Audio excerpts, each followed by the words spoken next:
매일 성경 묵상 나눔입니다. 4월 21일 목요일입니다. 오늘부터 요나서를 묵상합니다.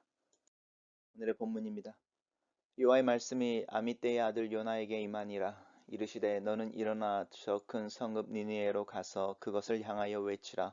그 악독이 내 앞에 상달되었음이니라 하시니라. 그러나 요나가 여호와의 얼굴을 피하려고 일어나 다시스로 도망하려 하여 욥바로 내려갔더니 마침 다시스로 가는 배를 만난지라. 여호와의 얼굴을 피하여 그들과 함께 다시스로 가려고 뱃삭을 주고 배에 올랐더라. 여호와께서 큰 바람을 바다 위에 내리심에 바다 가운데에 큰 폭풍이 일어나 배가 거의 깨지게 된지라. 사공들이 두려워하여 각각 자기의 신을 부르고 또 배를 가볍게 하려고 그 가운데 물건들을 바다에 던지니라. 그러나 요단은 배 밑층에 내려가서 누워 깊이 잠이 든지라. 선장이 그에 가서 이르되 자는 자여 어찌함이냐. 일어나서 내 하나님께 구하라. 혹시 하나님이 우리를 생각하사 망하지 아니하게 하시리라 하니라. 그들이 서로 이르되 자 우리가 제비를 뽑아 이 재앙이 누구로 말미암아 우리에게 임하였나 알아보자 하고 곧 제비를 뽑으니 제비가 요나에게 뽑힌지라. 우리가 그에게 이르되 청하건대 이 재앙이 누구 때문에 우리에게 임하였는가 말하라.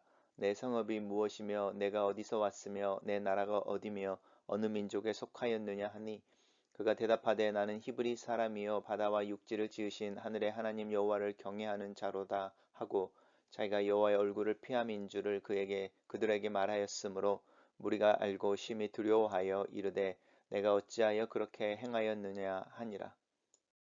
바다가 점점 흥용한지라. 무리가 그에게 이르되 우리가 너를 어떻게 하여야 바다가 우리를 위하여 잔잔하겠느냐 하니 그가 대답하되 나를 들어 바다에 던지라.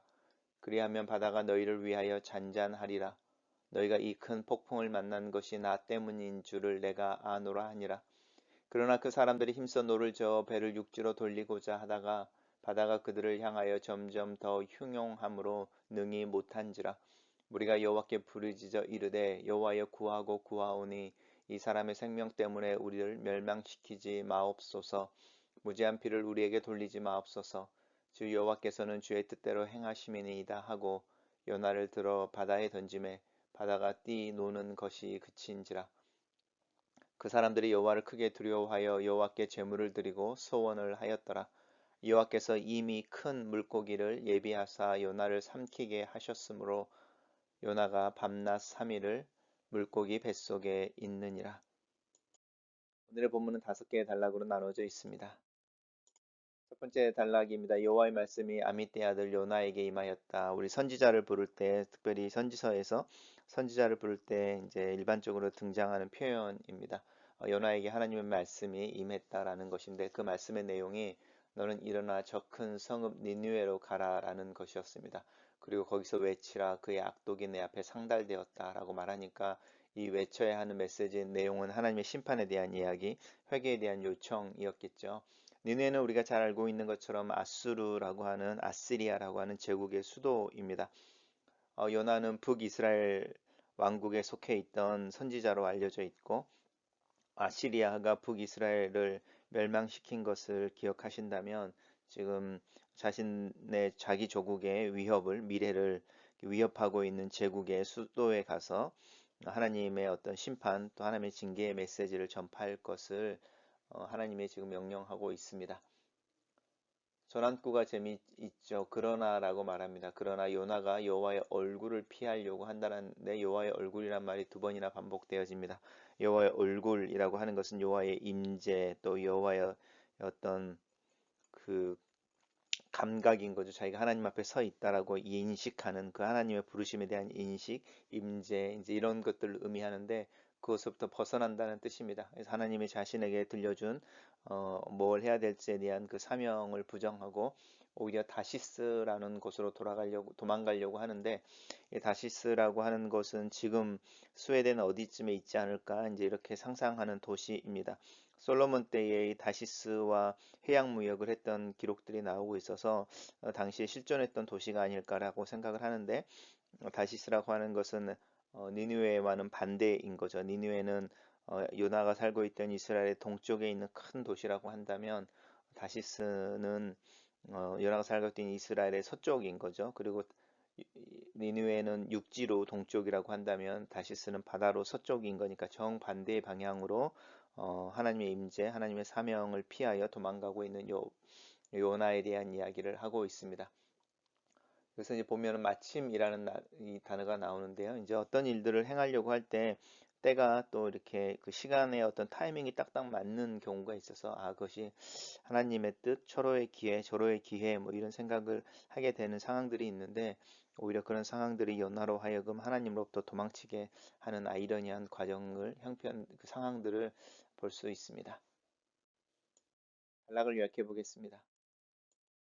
요나는 하나님께서 니느웨로 가서 하나님의 심판을 외치라는 부르심에 반하여 다시스로 도망하기 위해 욥바에서 배를 탄다. 이렇게 정리했습니다. 두 번째입니다. 배를 타고 이제 다시스로 가는 그 항해길에서 하나님께서 큰 바람을 바다 위에 내리셨다. 이게 풍랑에 대한 이야기를 하는 거죠. 그래서 바다 가운데서 폭풍이 일어나고 큰 폭풍이라고 표현을 하고 있습니다. 그리고 배가 거의 깨지게 됐다는 게 파선할 지경이고 이 상황에서 이제 이 사공들이라고 하는 뱃사람들이 자기의 신을 부르는 거죠. 그리고 이제 짐들 가운데서 이제 가운데 짐 물건들을 이제 바다에 던져서 배를 가볍게 하여 이 파도와 풍랑에서 벗어나려고 애를 쓰고 있습니다. 여기 또 다른 전환구가 나옵니다. 그러나라는 말이 나오는데 첫 번째에서도 하나님께서 그렇게 명령하셨는데 요나는 그러나 하나님 얼굴을 피하여 이렇게 나왔던 부분인데 상황에 반대하여 요나의 모습을 보여주고 있습니다. 하지만 요나는 그 배의 맨 밑층에 내려가서 누워서 깊이 잠이 들었다. 이렇게 표현하고 있습니다. 선장이 아마 요나가 누구인 줄 알았을 것 같습니다. 그래서 왜냐하면 요나에게 가서 그 위급한 상황 속에서 요나를 깨운 다음에 너는 내 하나님께 구해라. 혹시 하나님께서 우리를 생각하사 망하게 하지 아니하시리라 이렇게 말하면서 어쩌면 이 선장은 요나를 알고 있었고 이 선장과 함께 일하는 사공들은 이제 히브리 사람들이 아니었고 또 이제 다른 종교를 가지고 있던 사람들이었을 가능성이 있습니다. 단락을 요약해 보겠습니다. 요나가 탄 배가 바다에서 폭풍을 만나 파선할 위기에 처하자 사공들은 각각 자기의 신을 부르고 물건을 바다에 던지나 요나는 배 밑층에서 깊은 잠에 빠져 있는다. 선장이 그를 깨워 하나님께 기도하기를 요청한다. 라고 정리했습니다. 세 번째 단락입니다. 이제 그 상황들이 위급해지니까 선원들이겠죠. 사공들이 이제 서로 이야기하죠. 제비를 뽑아서 이 재앙의 원인을 찾자라는 부분입니다. 어떤 일들이 있을 때 우리는 다 원인이 있다고 생각하니까 그 원인을 이해하면 해결책이 있다고 말하는 게 이제 논리의 기본인 거죠. 그래서 이 사공들도 아마 이 폭풍우가 일상에 자신들이 항해할 때 경험했던 어떤 일반적인 어떤 폭풍은 아니었던 걸로 여기는 것 같습니다. 갑자기 큰 폭풍이 임하니까 이것은 특별한 의미가 있을 것이다. 원인이 무엇인지 우리 알아보자라고 하는 이 원인이라고 하는 것은 누구 때문인지라고 이야기하는 거죠. 그래서 이 사공들이 특별한 이 폭풍에 대해서 뭔가 뭐 하나님이라 콕 집지는 않지만 어떤 신의 노여움 이런 걸로 인식하고 있습니다. 제비를 뽑는데 제비를 뽑았을 때 요나가 뽑히는 거죠. 그러면서 이제 요나에게 물어보는 거죠. 왜 이 재앙이 임하였는지, 그 다음에 너는 누구인지, 네 생업이 뭐고, 어디서 왔으며, 어딘지 소속과 어떤 인종적인 부분에 대해서 여러 가지로 물어볼 때에 요나가 이야기합니다. 나는 히브리 사람이다. 그리고 하늘과 육지를 지으신 하늘의 하나님을 경외하는 자다. 이렇게 말합니다. 이 경외한다고 말하면서 사실은 다시스로 도망가고 있는 이 아이러니함에 대해서 설명하고 있습니다. 그러면서 자신의 여호와의 얼굴을 피함이 있는 줄을 그들에게 말하였다.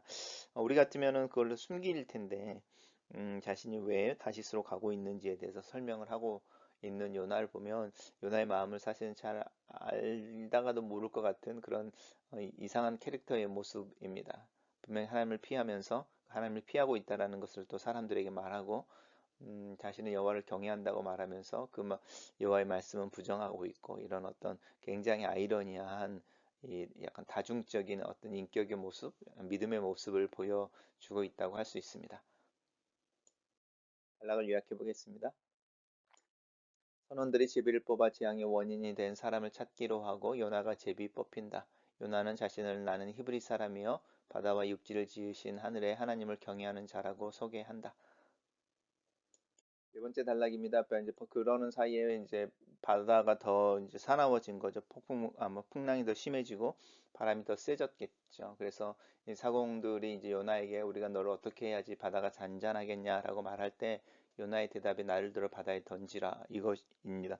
이 논리도 또한 참 이렇게 내가 차라리 죽겠다 이렇게 이야기하는 것 같습니다.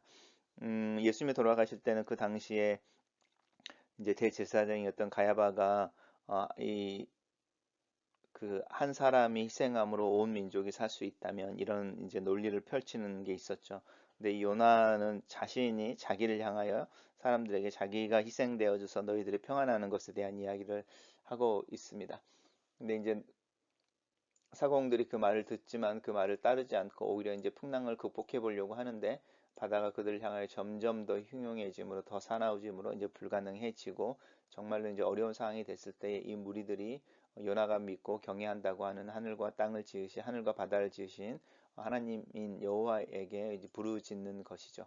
근데 이 사람들은 이 사공들은 약간 다신론의 어떤 상황 속에 있는 것 같죠. 풍랑이 임했을 때 자신들의 각각의 신들에게 구원을 위해서 기도하고 또 지금은 뭐 전혀 거리낌 없이 하나님에게 기도하는 모습을 볼 수 있습니다.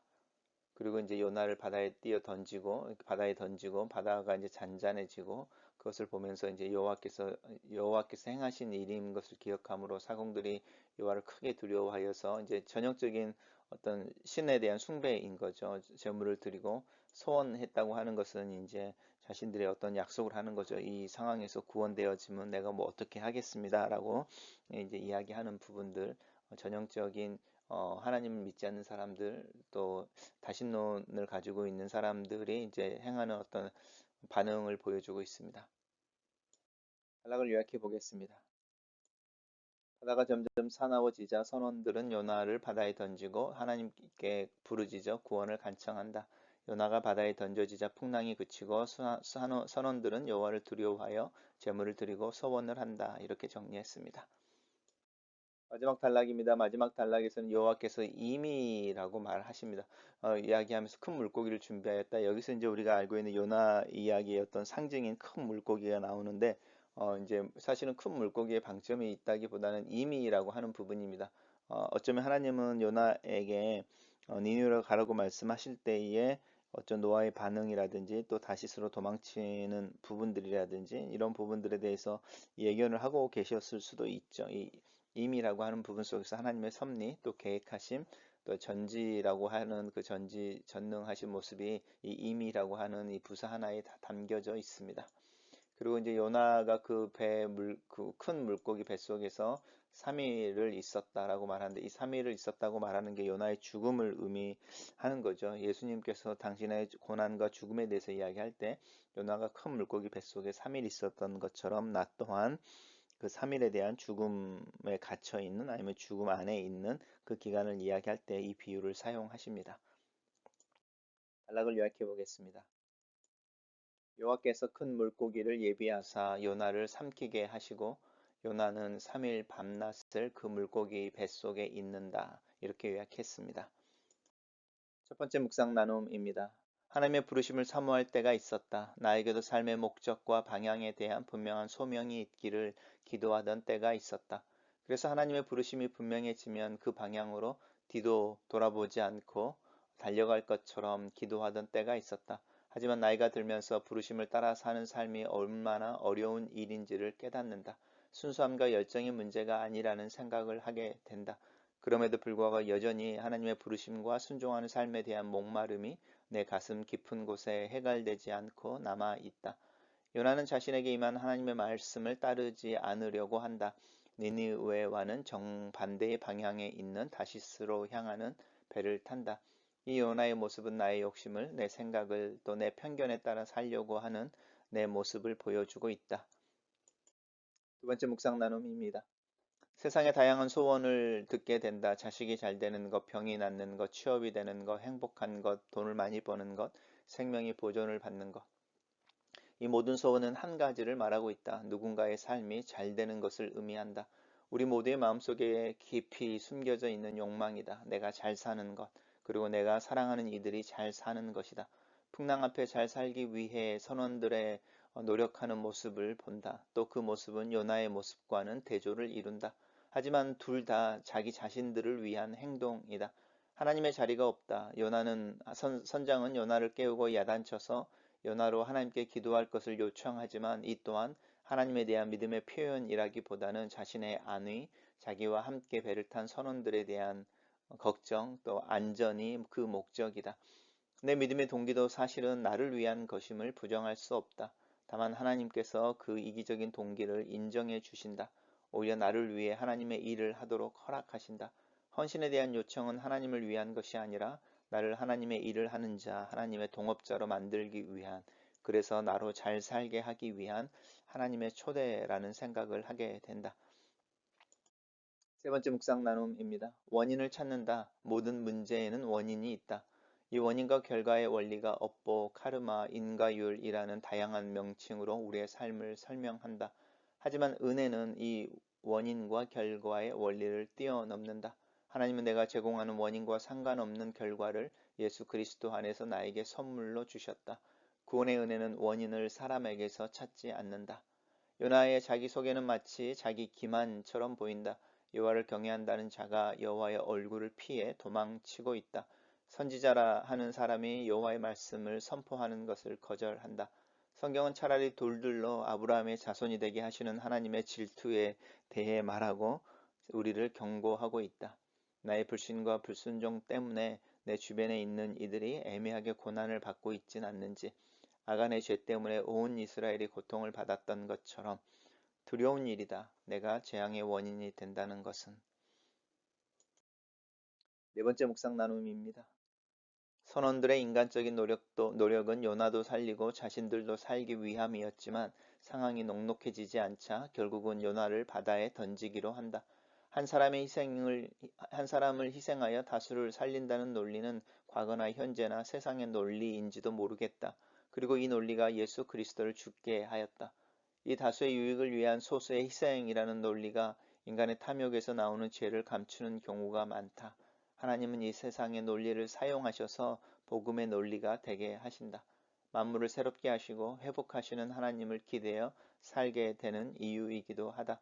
세상을 살면서 경험하는 많은 사건과 논리가 하나님에 의해 재평가되고 때로는 전복될 것을 믿는다.